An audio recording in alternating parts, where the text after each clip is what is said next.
Hello guys! Mag-dessert tayo ng mango.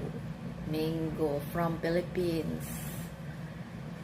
Malit siya pero matamis. From my father's mango tree. Natikman ko rin. Nung umuwi ako, hindi ko natikman. Pero ngayon natikman ko. Masarap.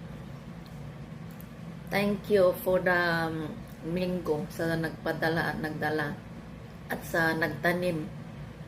Memory for my father.